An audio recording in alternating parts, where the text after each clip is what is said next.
అందరికీ నమస్కారం. ఈరోజు కథ ప్రేమ ఎంత మధురం పార్ట్ 80 స్విమ్మింగ్ పూల్లో ఒకరోజు. ఇక స్టోరీలోకి వెళ్తే, అరుణ్ అమ్యూజ్మెంట్ పార్క్కి వెళ్తున్నాడని తెలుసుకున్న దాత్రి తన ప్లాన్ వర్కౌట్ అయినందుకు నవ్వుకుంటూ బయటికి వెళ్ళడానికి రెడీ అవుతుంది. ఇంతలో వెనక నుండి దాత్రి ఎక్కడికి వెళ్తున్నావు అంటూ ఒక గొంతు వినిపించడంతో వెనక్కి తిరిగింది దాత్రి. అప్పుడు ఆందోళనగా కూతురు వైపు చూస్తూ నుంచుంది శకుంతల. ఆమెను చూడగానే దాత్రి ఆనందంగా, అమ్మా, నేను అక్షయ్ని కలవడానికి వెళ్తున్నాను అని చెప్పింది. అప్పుడు శకుంతల మాట్లాడుతూ, దాత్రి, అక్షయ్ మంచివాడని నాకు కూడా తెలుసు. అలాంటి వాడిని ఎవరైనా ఇష్టపడతారు. కానీ అతను చాలా రిజర్వ్డ్ పర్సన్. నువ్వు ఫ్యూచర్లో అతనితో హ్యాపీగా ఉండగలవా? నువ్వు మళ్ళీ ఒకసారి ఆలోచించు, సలహా ఇస్తున్నట్లుగా చెప్పింది. తల్లి మాటలు వినగానే దాత్రి ముఖంలో బాధ కనిపించింది. అయినా వెంటనే సర్దుకుంటూ, అమ్మా, నేనంత ఫూల్ని కాదు, నువ్వు టెన్షన్ పడకు అని అంటూనే టైం చూసుకొని, ఓకే మమ్మీ, లేట్ అవుతుంది, బాయ్ అని చెప్పి హడావిడిగా అక్కడి నుండి వెళ్ళిపోయింది దాత్రి. శకుంతల హడావిడిగా వెళ్తున్న తన కూతురి వైపే చూస్తూ, ఈ దాత్రి ఎప్పుడు చూసినా అతని గురించి ఆలోచిస్తూ పగటి కలలు కంటూ ఉంటుంది. ఈ పిల్ల ఏం చేస్తుందో నాకైతే అర్థం కావడం లేదు. ఏది ఎలా ఉన్నా తను ఒక మంచి కుటుంబంలోకి అడుగుపెట్టి సంతోషంగా ఉంటే అంతే చాలు అనుకుని నిట్టూర్చి ఈ విషయం గురించి రాజేశ్వరితో మాట్లాడాలని అనుకుంది శకుంతల. మరోవైపు అమ్యూజ్మెంట్ పార్క్లో తల్లి కొడుకులతో కలిసి లంచ్ కంప్లీట్ చేశాడు అక్షయ్. తాను కోరుకున్న ఐస్ క్రీమ్ కూడా తినడం పూర్తవడంతో యువన్ చాలా సంతోషంగా ఉన్నాడు. వెంటనే అక్షయ్ చేయి పట్టుకొని లాగుతూ, డాడీ డాడీ, అక్కడ పెద్ద స్విమ్మింగ్ పూల్ ఉంది, మనం ఇప్పుడు స్విమ్మింగ్కి వెళ్దాం అని గారాబంగా అడిగాడు. అది వినగానే స్నేహ కోప్పడుతూ, యువన్, ఇప్పుడు స్విమ్మింగ్ ఏంటి? అంత పెద్ద పూల్లోకి వెళ్ళడం చాలా ప్రమాదం, నువ్వు వెళ్ళడానికి వీల్లేదు అని సీరియస్గా చెప్పింది. యువన్ వెంటనే తల అడ్డంగా ఒప్పుతూ, మమ్మీ, నాకు స్విమ్మింగ్ చేయడం వచ్చని నీకు తెలుసు కదా అంటూ అక్షయ్ వైపు తిరిగి, నేను చాలా బాగా చేస్తాను డాడీ, స్విమ్మింగ్కి వెళ్దాం డాడీ అని అంటూ ఒక చేత్తో దూరంగా కనిపిస్తున్న స్విమ్మింగ్ పూల్ వైపు చూపించాడు. అది టూరిస్టుల కోసం స్పెషల్గా డిజైన్ చేసిన పెద్ద స్విమ్మింగ్ పూల్. అక్కడ చాలామంది పిల్లలు పెద్దలు స్విమ్మింగ్ చేస్తూ ఎంజాయ్ చేస్తున్నారు. యువన్ అంతగా అడుగుతూ ఉండడంతో అక్షయ్ కాదనలేక, సరే వెళ్దాం అంటూ యువన్ చేతిని పట్టుకొని పక్కనే ఉన్న స్నేహ వైపు చూసి, నీకు స్విమ్మింగ్ రాదనుకుంటా, అయితే నువ్వు రాకు, ఇక్కడే ఉండు అని అన్నాడు. దాంతో ఇప్పుడు తన మాట వాళ్ళు వినరని, స్విమ్మింగ్కి వెళ్తారని అర్థం చేసుకున్న స్నేహ ఒక క్షణం ఆలోచించి, యువన్ చాలా రోజుల తర్వాత హ్యాపీగా ఉన్నాడు, ఈ హ్యాపీ మూమెంట్స్లో నేను కూడా తనతో ఉండాలి అని అనుకుంటూ వాళ్ళతో వెళ్ళాలని డిసైడ్ అయింది. వెంటనే అక్షయ్ వైపు చూసి, నాకు స్విమ్మింగ్ వచ్చు, నేను కూడా మీతో పాటు వస్తాను అని హడావిడిగా లేచింది. ఆమె ఖచ్చితంగా వస్తుందని ముందుగానే ఊహించిన అక్షయ్ చిన్నగా నవ్వుకొని, సరేరా అంటూ ముందుకు నడిచాడు. దాంతో ముగ్గురు కలిసి స్విమ్మింగ్ పూల్ వైపు వెళ్ళారు. కొద్దిసేపటికి ముగ్గురు లైఫ్ జాకెట్స్ వేసుకొని స్విమ్మింగ్ పూల్లోకి దిగారు. యువన్ తన తండ్రితో పాటు వాటర్లోకి కాళ్ళు చేతులు ఆడిస్తూ కేరింతలు కొట్టాడు. అతనికి ఇదంతా చాలా ఉత్సాహంగా ఉంది. స్విమ్మింగ్ పూల్ పెద్దగా ఉండడంతో లోపలే భయపడుతున్న స్నేహ ఒక చేత్తో యువన్ను గట్టిగా పట్టుకుంది. స్విమ్మింగ్ చేసి చాలా రోజులు అవడం వల్ల అలవాటు తప్పినట్లే ఆమెకు కూడా స్విమ్మింగ్ చేయాలంటే కొంచెం భయంగా ఉంది. యువన్ సరదా పడుతున్నాడని వచ్చింది, కానీ లేకపోతే ఆమె ఇలాంటి సాహసం చేయడానికి ధైర్యం చేయదు. త్వరగా ఏదో ఒక సాకు చెప్పి యువన్ను పూల్ నుండి బయటకు తీసుకువెళ్లాలని అనుకుంది స్నేహ. అంతలో అరుణ్ దాత్రి ఒకే టైంలో పార్క్కి వచ్చారు. అరుణ్ను చూడగానే దాత్రి నవ్వుతూ, హలో అరుణ్ అంటూ పలకరించింది. అరుణ్ కూడా ఆమెతో మామూలుగా ఉండడానికి ప్రయత్నిస్తూ, హలో అంటూ చిన్నగా నవ్వి, అక్షయ్ ఎక్కడున్నాడని నీకెలా తెలుసు అని అడిగాడు అరుణ్. ఆ మాట విని దాత్రి నవ్వుతూ, ఇదేం క్వశ్చన్ అరుణ్, మీ ఇద్దరు ఎక్కడుంటారో మీ ఫ్రెండ్ అయినా నాకు తెలియదా అంటూ సమాధానం చెప్పకుండా తెలివిగా తప్పించుకుంది. ఆమె సంగతి తెలిసిన అరుణ్ ఇక దాని గురించి ప్రశ్నించకుండా లోపలికి నడిచాడు. దాత్రి కూడా తన వెనకే వచ్చింది. లోపలికి వెళ్ళిన వాళ్ళిద్దరూ అక్షయ్ వాళ్ళని త్వరగా వెతికి పట్టుకున్నారు. పూల్ దగ్గరికి వెళ్ళగానే ఒకే డ్రెస్లో ఉండి నవ్వుతూ తుళ్ళుతూ ఎంజాయ్ చేస్తున్న ఆ ముగ్గురిని చూసిన దాత్రికి గుండె మండిపోయింది. అయినా ఆ కోపాన్ని కంట్రోల్ చేసుకుంటూ, ఇదంతా భరించాలి, తప్పదు, చాలా రోజుల తర్వాత అక్షయ్ని కలుసుకునే అవకాశం వచ్చింది, దీన్ని మిస్ చేసుకోకూడదు అని అనుకుంటూ అరుణ్తో కలిసి పూల్ దగ్గరకు వెళ్ళింది దాత్రి. యువన్ స్నేహాలతో సరదాగా గడుపుతున్న అక్షయ్ వాళ్ళిద్దరిని చూసి ముఖం చిరాగ్గా పెట్టి, ఏంటిలా వచ్చారు అని అడిగాడు. దాత్రితో కలిసి తాను ఇక్కడికి రావడం అక్షయ్కి ఇష్టం లేదని అరుణ్కి అర్థమైంది. దాంతో అతను హడావిడిగా మాట్లాడుతూ, దాత్రిని నేను ఇక్కడికి తీసుకువచ్చాను. నువ్వు ఈ అమ్యూజ్మెంట్ పార్క్లో ఉన్నావని తెలిసి నమ్మలేకపోయాం. వేదా గ్రూప్ ఆఫ్ ఇండస్ట్రీస్ సీఈఓ ఇక్కడ ఎలా ఎంజాయ్ చేస్తున్నాడో చూడాలని అనిపించింది. అందుకే ఉన్న పలంగా వచ్చేసాం అంటూ దాత్రిపై అక్షయ్కి కోపం రాకుండా చూడడానికి ట్రై చేశాడు. అది విని అరుణ్ వైపు జాలిగా చూశాడు అక్షయ్. దాత్రి అతన్ని కావాలని ట్రాప్ చేస్తుందని ఈ అరుణ్కి ఎందుకు అర్థం కావడం లేదు అనుకున్నాడు.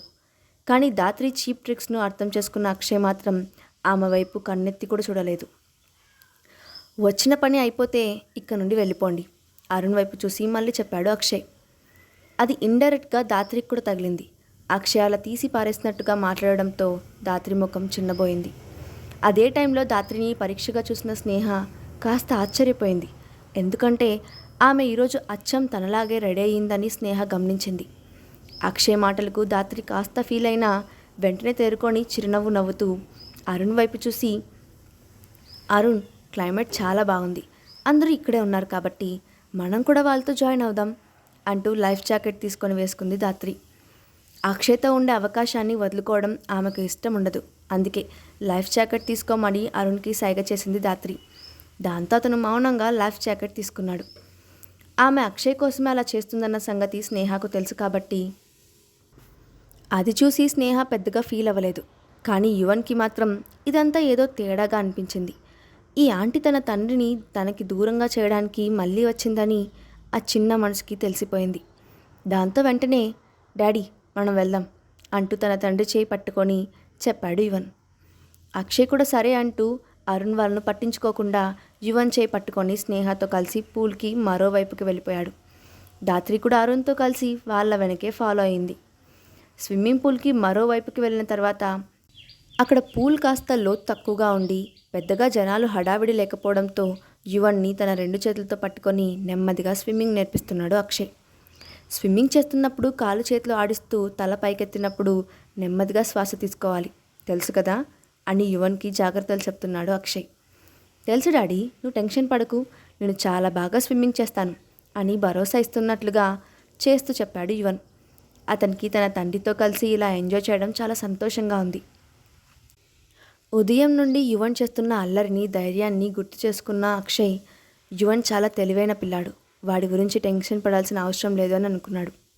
నిజానికి యువన్ చేస్తున్న పనులు చూస్తుంటే అక్షయ్కి తన చిన్నతనం గుర్తొస్తుంది. అతను కూడా చిన్నప్పుడు అచ్చం యువన్ లాగే అల్లరి చేసేవాడని అనుకున్నాడు. కాసేపు యువన్ను దగ్గర నుండి చూసుకున్న అక్షయ్ తల తిప్పి స్నేహ వైపు చూశాడు. స్నేహ వారిద్దరి వైపే చూస్తూ మెల్లగా స్విమ్ చేయడానికి ట్రై చేస్తోంది. అది చూసిన అక్షయ్ నవ్వుకుంటూ ఆమె దగ్గరకు వచ్చి, నువ్వు కంఫర్ట్గానే ఉన్నావా, ఏం ప్రాబ్లం లేదు కదా అని అడుగుతూ ఆమె వేసుకున్న లైఫ్ జాకెట్ని సరిచేయబోయాడు. దాంతో స్నేహ అతని వైపు ఉక్రోషంగా చూస్తూ, నేనేం చిన్నపిల్లని కాదు, I will take care about my self అని చెప్పింది. అది విని అక్షయ్ నవ్వుతూ, అవునా, నాకు తెలియదులే, ఇందాక హాంటెడ్ హౌస్లో భయపడింది ఎవరో మరి అని సరదాగా అన్నాడు. అది విని స్నేహ సిగ్గుపడుతూ, నేను యువన్ దగ్గరికి వెళ్తున్నాను అంటూ హడావిడిగా యువన్ వైపు వెళ్ళింది. అక్షయ్ నవ్వుతూ ఆమె వెళ్ళిన వైపే చూస్తూ ఉండిపోయాడు. వాళ్ళిద్దరూ సరదాగా నవ్వుతూ మాట్లాడుకోవడం దూరం నుండి చూసిన దాత్రి గుండె రగిలిపోయింది. వెంటనే కోపంగా పిడికిలి బిగిస్తూ, వ్యవహారం చాలా దూరం వచ్చినట్లుంది, దీని ఆటలు ఇక సాగనివ్వను. ఆ స్నేహకి నా సంగతి సరిగ్గా తెలియదు, అక్షయ్ కోసం నేను ఏమైనా చేస్తాను అని కోపంగా అనుకుంటూ ఒంటరిగా ఉన్న అక్షయ్ వైపు స్విమ్ చేసింది. స్నేహ యువన్ దగ్గరకు వెళ్ళేసరికి యువన్ కూడా పూల్లో స్విమ్ చేస్తూ లోతు ఎక్కువగా ఉన్న వైపు వెళ్తున్నాడు. అది చూసి కంగారుగా వెళ్ళి యువన్ను 2 చేతులతో పట్టుకుంది. కానీ ఆమె కూడా స్విమ్మింగ్ చేసి చాలా రోజులు అవ్వడంతో కంట్రోల్ చేసుకోలేక యువన్తో పాటు కలిసి నీళ్ళల్లో మునిగిపోతూ భయంగా కేకలు వేసింది. అది చూసిన అక్షయ్ వెంటనే వెళ్ళి వాళ్ళిద్దరినీ తన 2 చేతులతో పొదివి పట్టుకొని నీళ్ళల నుండి బయటకు తీసుకొచ్చాడు.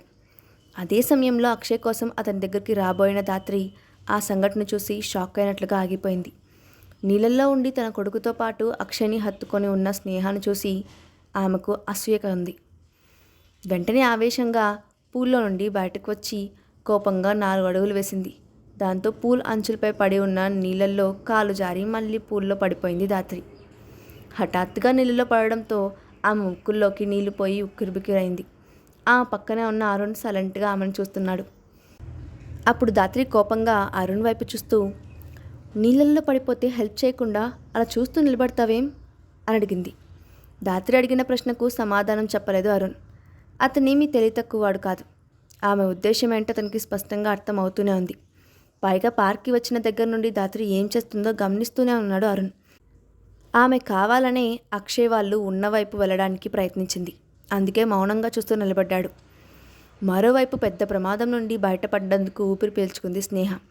లోతుగా ఉన్న వైపు వెళ్తున్న యువను చూసి హడావిడిగా పిలుస్తూ నీళ్ళల్లో మునకలు వేయడంతో ఆమె ఊపిరితిత్తుల్లోకి నీళ్లు వెళ్ళిపోయాయి. శ్వాస సరిగ్గా ఆడడం లేదు. ఆగకుండా వస్తున్న దగ్గుతో ఆమె మొహం ఎర్రగా కందిపోయింది. అది చూసిన అక్షయ్ ఆమెను దగ్గరకు తీసుకొని తన చేత్తో మెల్లగా వీపు మీద తట్టాడు. అతని చేతుల మధ్యలో ఆమె గువ్వపిట్టలా ఒదిగిపోయింది. అక్షయ్ కౌగిలిలో ధైర్యంగా ఫీల్ అయిన ఆమె మనసు కాస్త కుదుటపడింది. దగ్గుతూ బాధపడుతున్న ఆమెను చూసి అక్షయ్ కోప్పడుతూ, ఎందుకంత అజాగ్రత్తగా ఉన్నావు?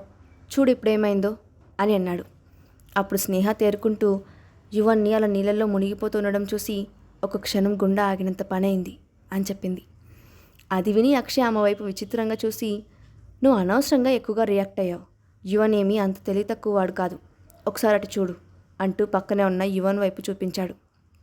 పక్కనే నీళ్ళల్లో ఆడుకుంటూ కనిపించాడు యువన్. సంతోషంగా కేరింతలు కొడుతున్న యువన్ను చూసి తేలిగ్గా ఊపిరి పీల్చుకుంది స్నేహ. అప్పుడే యువన్ కూడా స్నేహ వైపు చూసి, మమ్మీ నేను ఇక్కడే ఉన్నాను, మీ ఇద్దరు ఇక్కడికి రండి అంటూ గాలిలో చేతులు ఊపుతూ హుషారుగా అరిచాడు యువన్. యువన్ని అలా చూశాక ఆమె మనసు కాస్త కుదుటపడింది. దాంతో మెల్లగా తలదించుకొని, మమ్మల్ని సేవ్ చేసినందుకు థ్యాంక్స్ అని చెప్పింది. అప్పుడు అక్షయ్ కొంచెం కోపంగా, నీ థ్యాంక్స్లు ఎవరికీ అవసరం లేదు, కానీ అసలు నీకు స్విమ్మింగ్ నేర్పించింది ఎవరు? చిన్నపిల్లల కంటే అన్యాయంగా స్విమ్ చేస్తున్నావు అని ఎగతాళిగా అడిగాడు. ఆ మాటలకు స్నేహ ముఖం కోపంతో ఎర్రబడింది. దాంతో అతని వైపు సీరియస్గా చూస్తూ, అది తెలుసుకోవడం ఇప్పుడు అంత అవసరమా అని అడిగింది. ఉడుక్కుంటున్న ఆమె ముఖం చూస్తే అక్షయ్కు ముచ్చటేసింది. ఆమెనే పరీక్షగా చూస్తున్న అతని దృష్టి ఆమె తడిచిన జుట్టుపై పడింది. నీళ్ళలో తడిసిన ఆమె అందమైన పొడవాటి జుట్టులోని కొన్ని వెంట్రుకలు ఆమె ముఖంపైకి చేరడంతో స్నేహ అతనికి మరింత అందంగా కనిపించింది.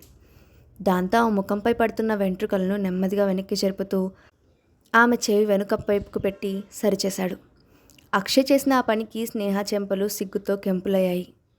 దాంతో అతని చూపుల్ని తప్పించుకుంటూ స్నేహ వెంటనే యువన్ దగ్గరకు వెళ్ళి అతనితో ఆడుకోవడం మొదలుపెట్టింది. వెళ్తున్న అమ్మ వైపు చూసి తనలో తానే నవ్వుకుంటూ, ఈ అమ్మాయి నాకు రోజు కొత్తగానే కనబడుతుంది అని అనుకున్నాడు అక్షయ్. దూరం నుండి వాళ్ళిద్దరినీ గమనిస్తున్న ధాత్రి గుండె మాత్రం స్నేహపై అసూయతో రగిలిపోతోంది. అక్షయ్తో అంత దగ్గరగా ఉండే అదృష్టం నాకెందుకు రావడం లేదు అనుకుంటూ బాధపడింది. వాళ్ళిద్దరినీ అంత క్లోజ్గా చూసి ఆమె తట్టుకోలేకపోతోంది. దాంతో ఆమెకు చిరాకు ఎక్కువై తల తిరిగినట్లు అనిపించి ముందుకు పడిపోయింది. ఈసారి పక్కనే ఉన్న అరుణ్ ఆమెను పడిపోకుండా తన చేతులతో గట్టిగా పట్టుకున్నాడు. దాంతో రాత్రి హడావిడిగా తేరుకొని అతని చేతుల్ని విడిపించుకుంటూ అరుణ్ను దూరంగా నెట్టి, అదంతా అక్షయ్ చూశాడేమో అని కంగారుగా అక్షయ్ వైపు చూసింది. కానీ అతను మాత్రం ఇవేవి పట్టించుకోకుండా స్నేహ వెనకే వెళ్తుండడం చూసి ఆమె ఆశ్చర్యపోయింది. యువన్ దగ్గరకు వెళ్ళిన స్నేహ అక్షయ్ అతన్ని చెరోవైపు పట్టుకొని పూల్లోనే పెద్దగా నవ్వుతున్నారు. చుట్టూ చాలామంది జనం ఉండడం వల్ల ఆ హడావిడిలో వాళ్ళిద్దరూ ఏం మాట్లాడుకుంటున్నారో ఆమెకు వినిపించలేదు.